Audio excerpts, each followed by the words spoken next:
Hai, selamat sore semuanya. Oke, guys, kali ini saya lagi ada di Pati dan baru selesai training sore tadi sekitar jam setengah 5 dan sekarang saya mau coba sate kambing yang recommended yang katanya enak di Pati. Kita coba seperti apa ya. Sebentar, saya mau menggunakan masker dulu.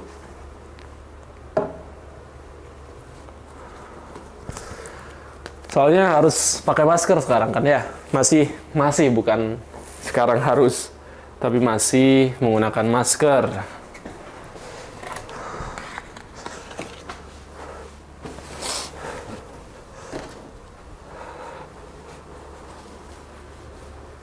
Oke, kita jalan.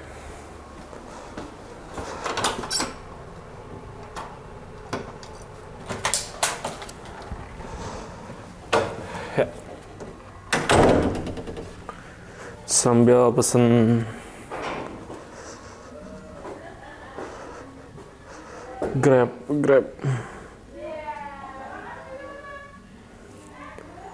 Oke, ini hotelnya bagus. Hotel Savin Pati. Konon ini hotel paling besar di Pati dan milik mantan bupati. Mantan wakil bupati kalau nggak salah. Dan kalau teman-teman ke Pati ini recommended sih, bisa dikunjungi dan lumayan enak.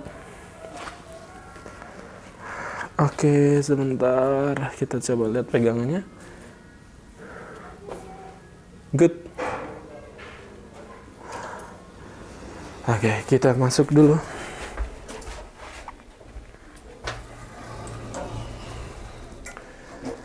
Jadi ceritanya hari ini saya udah aktivitas dari pagi sekitar jam 7, jam 8 mulai training. Kita membahas trust building dan juga pendekatan-pendekatan khusus untuk klien dan juga untuk berbisnis. Dan selesai tadi sekitar jam setengah 5. Dan besok kita lanjut lagi training dari pagi sampai sore. Oke, kita sambil menunggu ya.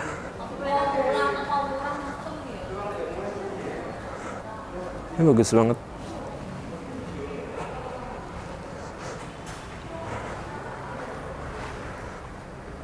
Kita masih nunggu Gojeknya.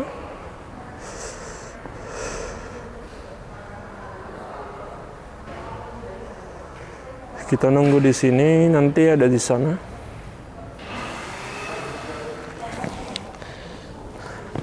Oke, saya baru pertama kali ke Pati nih by the way, dan ternyata cukup nyaman lah ya, lebih nyaman dibandingkan kota lainnya sekitaran sini. Karena untuk akses ke sini dari Kudus pun, dari Semarang itu ada macet 2 jam, dan untuk teman-teman yang lagi perjalanan, tepatnya sekarang adalah tanggal 23 itu, panjang deh perjalanan buat ke Pati ini. Bagus juga nih kamera ya ternyata.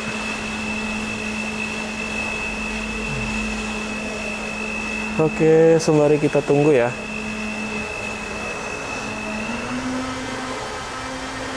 Oh, sudah di depan. Kita lihat seperti apa.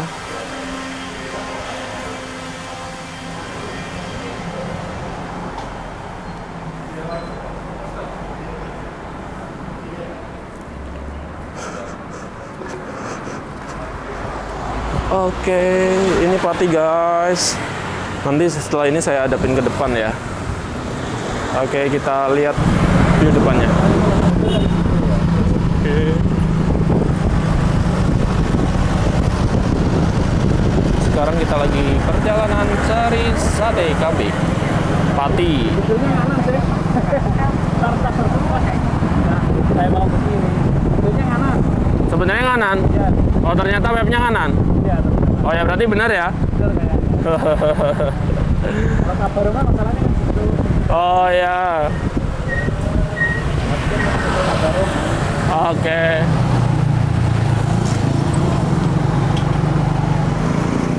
Oke, aman Pak. Nih bapaknya nih yang lagi nganterin mau makan sate.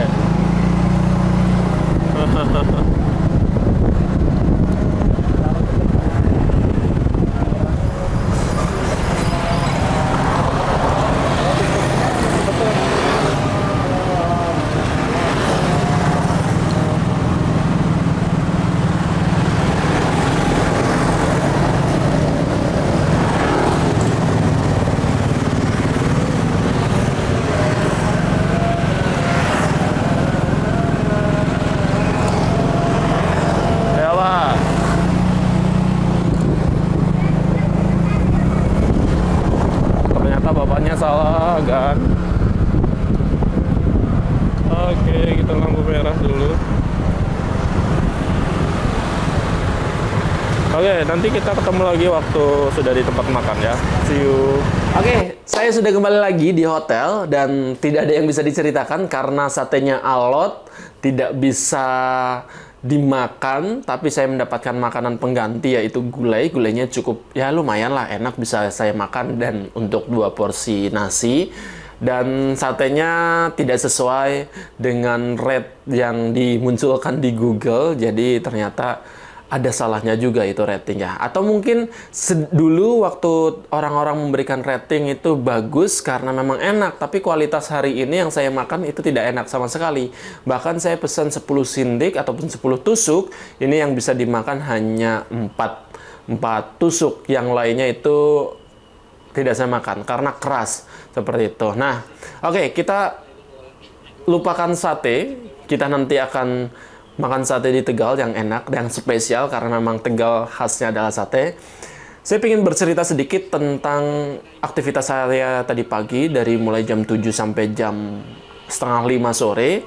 Ini adalah aktivitas pelatihan hipnoterapi dan juga trust building, di mana sebenarnya adalah peserta diajarkan bagaimana melakukan sebuah pendekatan kepada orang lain, pendekatan kepada klien, dan juga nanti melakukan proses hipnosis ataupun juga untuk negosiasi juga sebenarnya bisa untuk pelatihan-pelatihan ini.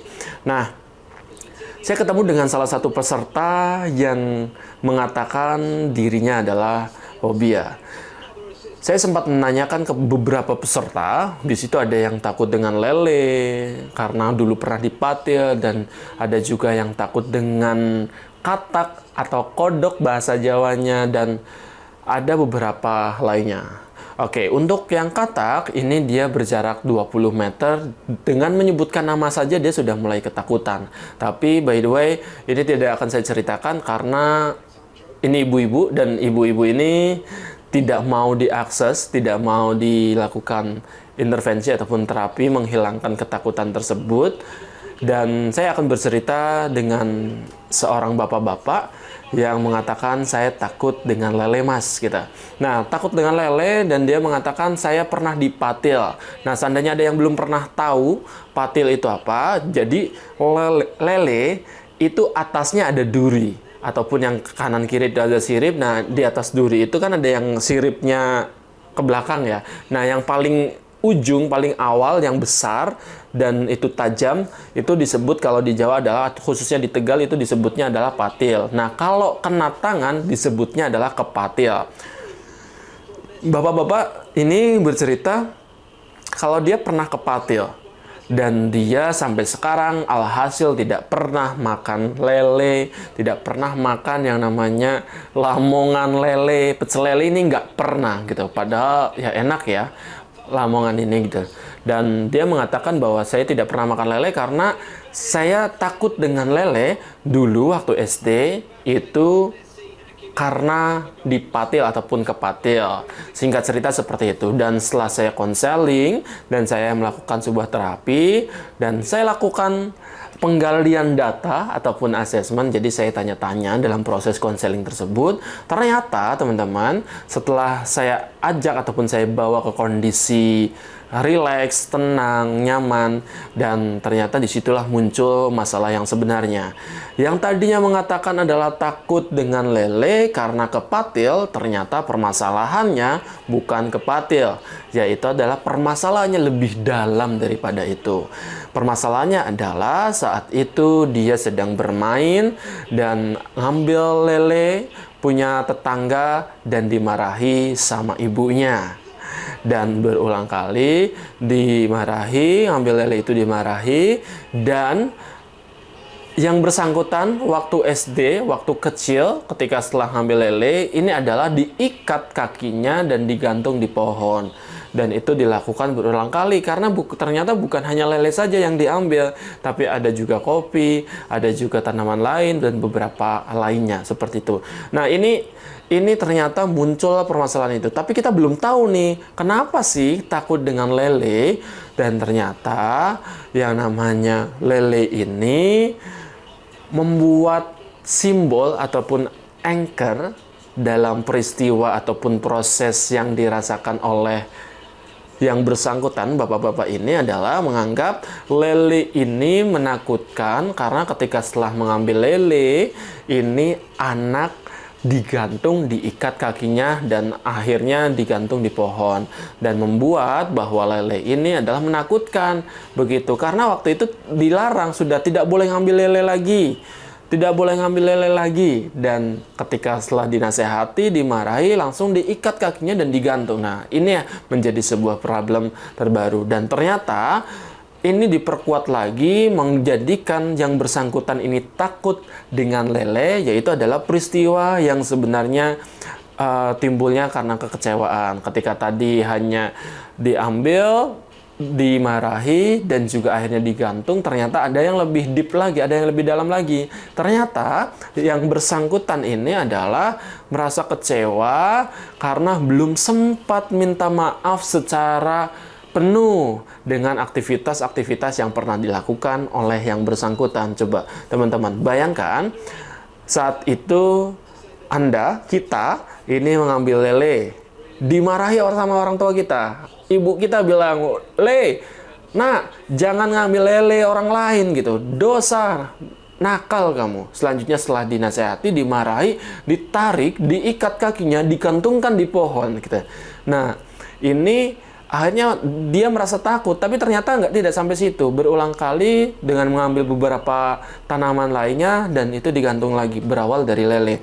Nah, selanjutnya ternyata beranjaknya dewasa, berproses, dan ketika sudah melakukan pendidikan SMP, SMA, dan juga kuliah, sampai pada akhirnya yang bersangkutan ini adalah diterima menjadi pegawai ataupun diterima sebagai ASN, ternyata ibunya sudah tidak ada. Nah, harapan orang tua zaman dulu pasti menjadi seorang ASN, tapi ternyata singkat ceritanya itu sudah saya lewati dulu. Kita kembali lagi bahwa waktu pertama kali mau berangkat ujian ataupun mau berangkat ujian CPNS ataupun ujian ASN itu, ketika berangkat baru naik kereta, yang bersangkutan itu baru membelikan orang tuanya, ibunya ini adalah baju baru yang diberikan untuk dipakai oleh ibunya. Tapi ternyata ketika naik kereta dan di tengah-tengah kereta dia mendapatkan, di tengah-tengah perjalanan, mohon maaf, maksudnya adalah di tengah-tengah perjalanan. Di tengah-tengah perjalanan ini adalah yang bersangkutan mendapatkan info atau kabar bahwa ibunya sudah tiada ataupun meninggal dunia. Dan ini menimbulkan sebuah kekecewaan yang luar biasa karena ada harapan yang ingin digapainya, yaitu adalah menjadi seorang ASN ataupun PNS dan ingin membahagiakan orang tuanya, khususnya ibunya, dan ternyata belum sampai situ, tapi ibunya sudah meninggal. Kekecewaan itu muncul karena masih belum bisa minta maaf total, belum bisa melepaskan emosional, dan juga termasuk juga tadi belum bisa membahagiakan orang tua dengan status dia yang sebagai ASN yang saat itu baru diterima.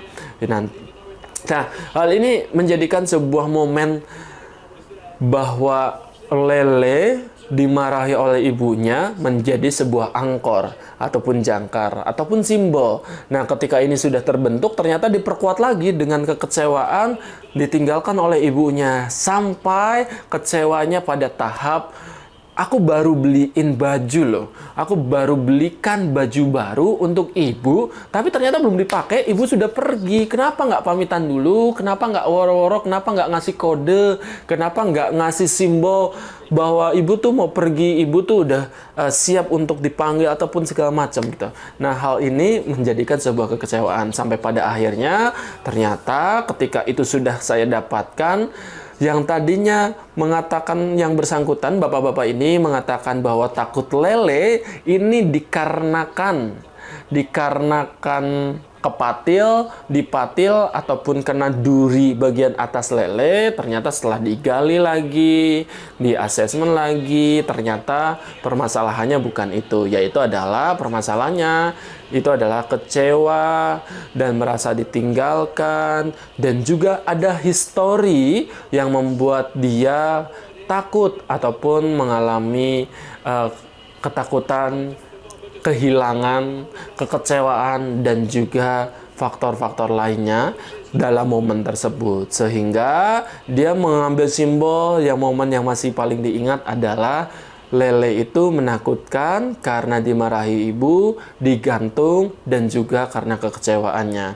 Ternyata setelah sadar, setelah saya bangunkan, setelah proses terapi sudah dilakukan, ketakutan lele itu bisa dikatakan adalah itu hanya manipulasi momentum yang muncul untuk menutupi problem-problem lainnya yang sebenarnya ada di dalam bawah sadar.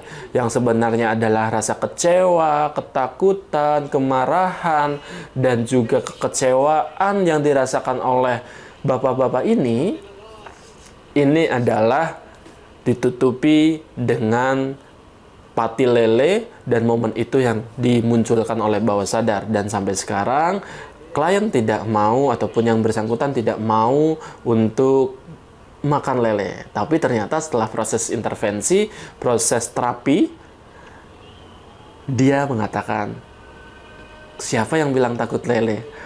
Kok lele? Enggak kok gitu. Makan saya bingung malah kenapa tanya kenapa saya takut lele-lele. Padahal saya udah nggak takut lele, seperti itu. Dan ketika ditanya oleh banyak orang, teman-temannya, apakah takut lele? Jawabannya adalah tidak.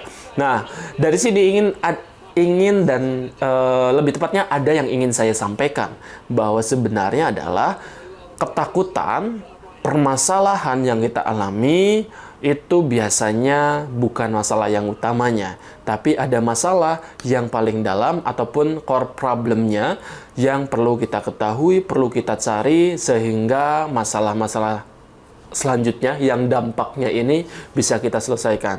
Tapi berbeda lagi ketika Bapak Ibu sekalian, teman-teman menyelesaikan masalah yang muncul di permukaan, sedangkan masalah utamanya yang dasar itu tidak diselesaikan. Ini masalahnya akan berulang, dan selalu ada terus. Nah, seperti itu teman-teman, Bapak Ibu sekalian, dan mudah-mudahan ini bermanfaat sharingnya. Karena tadi saya mendapatkan insight banyak dan pengalaman luar biasa dari peserta, yang saya ingin harapkan adalah ini bisa dinikmati oleh Anda semua. Permasalahan utama yang muncul terkadang bukan masalah yang sesungguhnya. So, kita cari permasalahan utamanya dan kita selesaikan masalah tersebut. Alhasil, masalah-masalah lainnya akan ikut selesai. Terima kasih. Sekian dari saya, Aditya Herlambang. Wassalamualaikum warahmatullahi wabarakatuh. Sampai jumpa. Jangan lupa like, comment, dan subscribe. Oke ya. Like, comment, dan subscribe.